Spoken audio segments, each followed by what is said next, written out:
जी दोस्तों, तो पंजाब में शाह का ऑपरेशन, लेकिन फिर भी फंस गई बीजेपी। आपने पलट के रख दिया पूरा का पूरा खेल। राहुल की भी अलग से तैयारी। बीजेपी चारों खाने चित, बौखलाए शाह। बड़ी टेंशन, लाख कोशिश की फिर भी हाथ से क्यों निकलता दिख रहा पंजाब। दोस्तों, क्या पंजाब में बीजेपी ने 2027 का चुनाव जीतने से पहले ही एक ऐसा ऑपरेशन शुरू कर दिया है जिसका मकसद चुनाव लड़ना नहीं बल्कि विपक्ष की पूरी रणनीति को तोड़ना है। हनक दिखाकर, अपनी पावर दिखाकर। क्या वजह है कि जिन नेताओं ने कभी आम आदमी पार्टी को पंजाब की सत्ता तक पहुंचाने में सबसे बड़ी भूमिका निभाई थी, कांग्रेस की स्थिति पंजाब में कुछ हद तक, कुछ दिनों तक बेहतर, आज वही चेहरे कुछ बीजेपी के आसपास दिखाई देने लगे हैं। क्या ये सिर्फ राजनीतिक सहयोग है या फिर पर्दे के पीछे कोई बड़ा गेम चल रहा है? आखिर पंजाब की राजनीति में बड़ी हलचल क्या बता रही है? दोस्तों, दिल्ली से लेकर चंडीगढ़ तक फिलहाल एक सवाल पूछा जा रहा है। आखिर बीजेपी पंजाब में ऐसा कौन सा फॉर्मूला लागू कर रही है जिसके लिए उसे अपने पुराने सहयोगियों की भी जरूरत नहीं रही? लेकिन कहानी का सबसे दिलचस्प हिस्सा अभी बाकी है। एक तरफ बीजेपी दावा कर रही है 27 में बंगाल के बाद, 26 में बंगाल के बाद, इसके अलावा और भी 5 राज्यों में अच्छे परफॉर्मेंस के साथ अब 27 में उत्तर प्रदेश और पंजाब को भी पूरी तरह से, अभी 22 राज्यों में बीजेपी की सरकार है, कुनबा और बढ़ाना है। जो पार्टी 2014 में महज 6 या 7 राज्यों में थी, आज 2026 में वो 22 राज्यों में हो गई है और 2027 में संभवतः 24 राज्यों का अनुमान लगा रही है। दोस्तों, एक तरफ बीजेपी के दावे हैं तो दूसरी तरफ जमीनी हकीकत कुछ और कहानी सुना रही है। क्योंकि हाल ही में हुए स्थानीय निकाय चुनाव में आम आदमी पार्टी ने ऐसा प्रदर्शन किया कि बीजेपी का पूरा चुनावी गणित हिल गया है। तो क्या बीजेपी का ऑपरेशन पंजाब शुरू होने से पहले ही फंस गया है? क्या शाह की सबसे बड़ी टेंशन पंजाब बनने जा रहा है? क्या पंजाब हथियाना बीजेपी के बस की बात नहीं? क्या आम आदमी पार्टी ने सेमीफाइनल में ही झटका दे दिया है, जिससे 27 का फाइनल मुकाबला शुरू होने से पहले ही बीजेपी जिससे बैकफुट पर आ गई है? राहुल गांधी क्या कुछ तैयारी कर रहे हैं, आपको बताते हैं। लास्ट तक बने रहिए। राजनीति का खास सेगमेंट आप देख रहे हैं, मैं हूं जासूब रजा। दोस्तों, आपको बताते हैं पंजाब के उस बड़े राजनीतिक खेल के अंदर की कहानी, जहां जोड़ तोड़ रणनीति, केंद्रीय एजेंसियों की कार्रवाई, नेताओं की अदला बदली, चुनावी गणित के पीछे छिपा 2027 का सबसे बड़ा खेल। दोस्तों, हाल ही के महीनों में पंजाब में आपके कई नेताओं पर केंद्रीय एजेंसियों की सक्रियता बढ़ी। एग्जाम्पल के तौर पर कैबिनेट मंत्री अमन अरोड़ा के करीबियों पर ईडी की छापेमारी, आम आदमी पार्टी के अन्य नेताओं के ऊपर कसता शिकंजा। विपक्ष चुनावी दबाव की रणनीति इसे बता रहा है। विपक्ष का आरोप के केंद्रीय एजेंसियों के डर या राजनीतिक सौदेबाजी की वजह से विपक्षी दलों में बिखराव हो रहा है। दोस्तों, हाल ही में राघव चड्ढा समेत 7 आम आदमी पार्टी के राज्यसभा सांसदों का बीजेपी में शामिल होना इसी दबाव की राजनीति का हिस्सा है। जैसे सभी बीजेपी में शामिल हो गए और सारे मामले एक झटके में खत्म हो गए। मतलब साफ है, अगर हमारे साइड हो तो बचे रहोगे, अगर नहीं रहोगे तो तुम्हारी कहानी खत्म, करियर डूब जाएगा। दोस्तों, पंजाब की राजनीति में साल 2027 का विधानसभा चुनाव बेहद दिलचस्प मोड़ पर खड़ा है।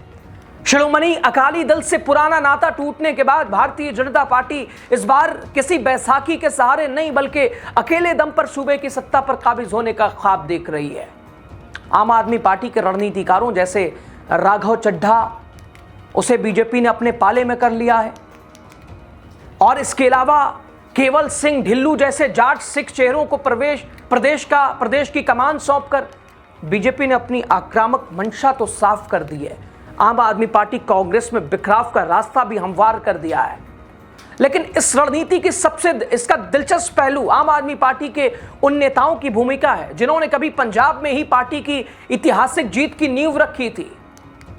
इस चुनाव में आम आदमी पार्टी के पूर्व रणनीतिकार संदीप पाठक, राघव चड्ढा अब बीजेपी का पंजाब संबंधित रणनीति में अहम भूमिका निभा सकते हैं। 2022 के विधानसभा चुनाव में संदीप पाठक और राघव चड्ढा जैसे नेताओं ने आम आदमी पार्टी की पंजाब में नींव रखी।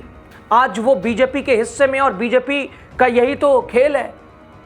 पंजाब, आप अभी पश्चिम बंगाल देख लीजिए, जो नेता ठीक ठाक हैं, अभिषेक या तो उन पर दबाव या फिर इस तरह की घटनाएं। दोस्तों, संदीप पाठक आम आदमी पार्टी के पंजाब मॉडल का प्रमुख, जिन्हें रणनीतिकार माना जाता है। संदीप पाठक ने बूथ स्तर की मैपिंग, डेटा विश्लेषण, सर्वेक्षण, स्वयं सेवकों की मजबूत नेटवर्क के जरिए 2022 के विधानसभा चुनाव से पहले पार्टी की जमीनी पकड़ मजबूत करने में महत्वपूर्ण योगदान अपना दिया था। राजनीति में उनका काम करने का तरीका हमेशा पर्दे के पीछे रहकर संगठन को मजबूत करने वाला माना जाता रहा है। और वहीं राघव चड्ढा ने पंजाब में आम आदमी पार्टी के प्रमुख चेहरे के रूप में काम किया है। उन्होंने दिल्ली नेतृत्व और पंजाब इकाई के बीच समन्वय स्थापित करने के साथ साथ चुनावी रणनीति को जमीन पर उतारने में महत्वपूर्ण भूमिका निभाई है। सूत्रों का कहना है कि बीजेपी इन दोनों नेताओं के अनुभव और पंजाब की राजनीतिक समझ का लाभ उठाना चाहती है। पार्टी का मानना है कि राज्य में मजबूत संगठन खड़ा करने के लिए ऐसे नेताओं की जरूरत है जो स्थानीय राजनीतिक परिस्थितियों को गहराई से समझते हों। इसके अलावा आम आदमी पार्टी से जुड़े रहे 7 पूर्व सांसदों के बीजेपी में शामिल होने से पार्टी का आत्मविश्वास ऐसे ही बढ़ा है। बीजेपी नेताओं को केवल राजनीतिक चेहरे नहीं बल्कि संगठनात्मक नेटवर्क और क्षेत्रीय प्रभाव के स्रोतों के रूप में देख रही है। लेकिन दोस्तों, बावजूद तोड़ जोड़ सिस्टम के लगातार पावर दिखाने के, जमीनी हकीकत जो बताती है वो पार्टी की बीजेपी की राह चुनौतियों का ऐसा उसके सामने पहाड़ खड़ा है जिसे लांघना फिलहाल नामुमकिन सा दिखता है। पंजाब अभी भी बीजेपी के लिए चुनौतीपूर्ण राज्य बना हुआ है, लेकिन हाँ, संभव है, सब आपका है। तो बंगाल कौन जानता था, बिहार कौन जानता था हाथ से निकल सकता है, लेकिन निकला। लेकिन यहां पार्टी नेतृत्व का मानना है कि लगातार जनसंपर्क, मजबूत संगठन, प्रभावी राजनीतिक संदेश के जरिए 27 के चुनाव में खुद को एक प्रमुख दावेदार के रूप में बीजेपी स्थापित कर सकती है।